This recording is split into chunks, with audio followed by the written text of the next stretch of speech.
प्रभु यीशु मसीह के मीठे और मधुर नाम में सबको मेरा जय मसीह की। और आशा करता हूँ कि आप सब अच्छे हैं, स्वस्थ हैं और परमेश्वर को महिमा करते हुए आगे बढ़ रहे हैं। प्यारो, आज हम लोग पतरस की दूसरी पत्री उसका 1 अध्याय से हमारे और आपके लिए जो आत्मिक जीवन में बढ़ना बहुत जरूरी है, और जब हम लोगों ने विश्वास किए, प्रभु को अपना उद्धारकर्ता करके उसको ग्रहण किए, क्या उतना ही काफ़ी है क्या?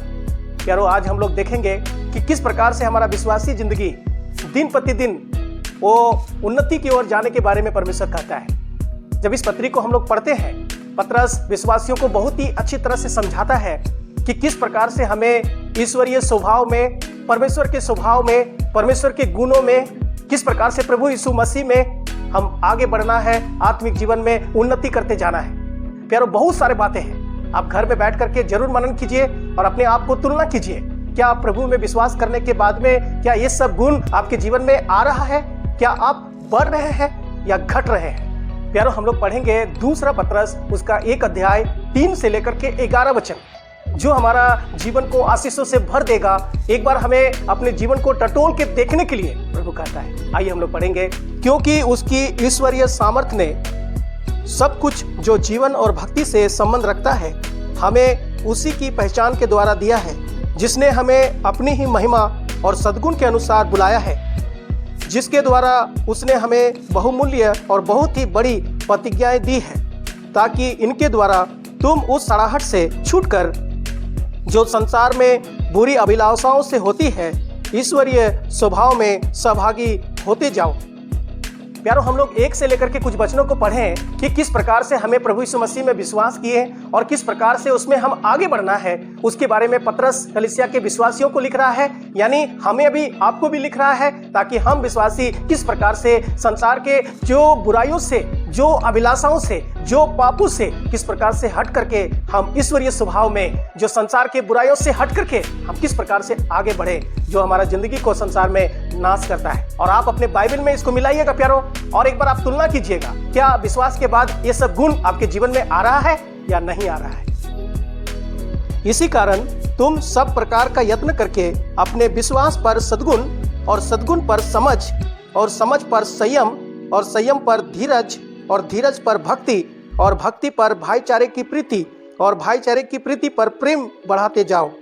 क्योंकि यदि ये बातें तुम में वर्तमान रहे और बढ़ती जाए, तो तुम्हें हमारे प्रभु यीशु मसीह की पहचान में निकम्मे और निष्फल ना होने देगी। यहाँ पर देखते हैं कि ये बातें तुम्हारा जीवन में हो और तुम बढ़ते जाओ, ताकि तुम निष्फल ना हो, ताकि तुम वंचित ना हो आशीषों से। प्यारो, आज बहुत सारे लोग प्रभु यीशु मसीह को विश्वास किए हैं, लेकिन केवल विश्वास करके विश्वास में ही रह गए हैं, वो आगे नहीं बढ़ रहे। प्यारो, उसके जीवन में जो उन्नति होना चाहिए, आत्मिक उन्नति होना चाहिए, ईश्वरीय स्वभाव होना चाहिए, ईश्वरीय गुण होना चाहिए, वो हम नहीं देख पाते। प्यारो, हम लोग और थोड़ा सा आगे पढ़ेंगे। इस प्रकार से लिखा है, क्योंकि जिसमें ये बातें नहीं वह अंधा है और धुंधला देखता है, और अपने पिछले पापों से धुलकर शुद्ध होने को भूल बैठा है। कितना खास वचन हम लोग देखते हैं। क्योंकि ये बातें अगर उसके जीवन में नहीं है, वो धुंधला देखता है। प्यारो, आप जब इस वीडियो को देख रहे हैं, इस वचनों को जब पढ़ रहे हैं, सुन रहे हैं, अगर आपका बेटा है या बेटी है, आपका कोई बच्चा है, क्या आप चाहेंगे कि मेरा बच्चा दूध पीते ही रहे? क्या मेरा बच्चा छोटा ही रहे? क्या मेरा बच्चा 1 ही महीना का रहे? क्या मेरा बच्चा 1 दिन का ही रहे? क्या मेरा बच्चा 1 साल का ही रहे?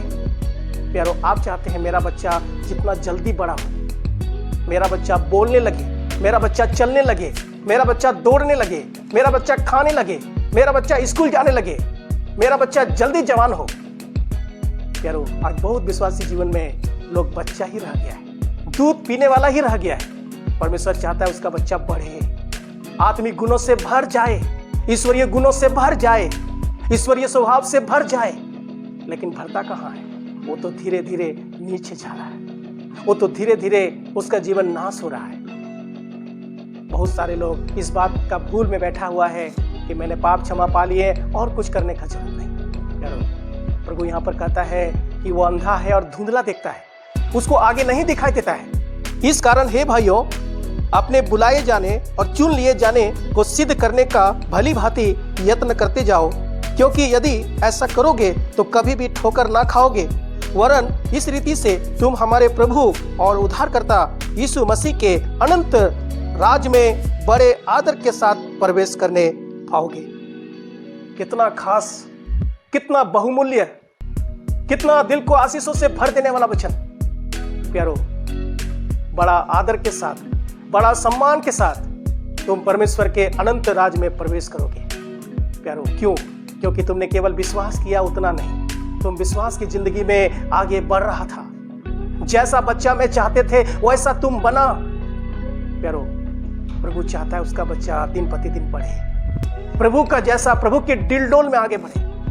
वो छोटा ना रहे, वो केवल विश्वास करके, केवल विश्वासी बन के छोटा सा ना रहे, वो आगे बढ़ते रहे। प्यारो, ईश्वरीय स्वभाव में हमें बढ़ने का जरूरत है, बदलने का जरूरत है, भरने का जरूरत है, परिवर्तन होने का जरूरत है, अपने जीवन को झांकने का जरूरत है, जांचने का जरूरत है। बढ़ रहे नहीं बढ़ रहे? प्यारो, हम लोग देखते हैं पतरस विश्वासियों के लिख रहा है कि ईश्वरीय स्वभाव में तुम आगे बढ़ते जाओ, सहभागी होते जाओ, तुम छोटा मत रहो और तुम बड़े आदर के साथ, बड़े सम्मान के साथ उसके राज में प्रवेश करो। प्यारो, एक दिन जब हम लोग स्वर्ग जाएंगे, पतरस यही बताना चाह रहा है कि जब परमेश्वर के राज में तुम जाओगे, तुम छोटा बन के मत रहना। पतरस भी केवल विश्वास किया इतना नहीं, विश्वास के बाद वो आगे बढ़ता गया, आगे बढ़ता गया, आगे बढ़ता गया और वो प्रभु के लिए शहीद भी हो गया। प्रभु में दृढ़ बना रहा, अटल बना रहा और उन्होंने कलीसिया के विश्वासियों को भी लिखा कि तुम भी प्रभु में बढ़ो, मजबूत हो, अटल हो, ईश्वरीय स्वभाव में बढ़ते जाओ। कितना अद्भुत बात है। आइए, पतरस हमें यही बताना चाह रहा है, प्रभु उनके द्वारा हमें यही बताना चाह रहा है ताकि हम प्रभु में बढ़ते रहें। एक बार आप बाइबल खोल करके घर में बैठ करके अच्छा से मनन कीजिएगा। नहीं बढ़ रहे हैं, प्रभु के पास घुटना में आइएगा और उससे प्रार्थना कीजिएगा, प्रभु में बढ़ना चाहता हूँ। जैसे हमने पतरस की पत्री में पढ़ा, प्रभु उसी प्रकार में पढ़ना चाहता हूँ, विश्वास के ऊपर में और आगे जाना चाहता हूँ। प्रभु हमें सहायता कर। प्रभु इन सब वचनों के द्वारा आप सबको बहुत आशीष दे। सुनने के लिए आप सबको बहुत बहुत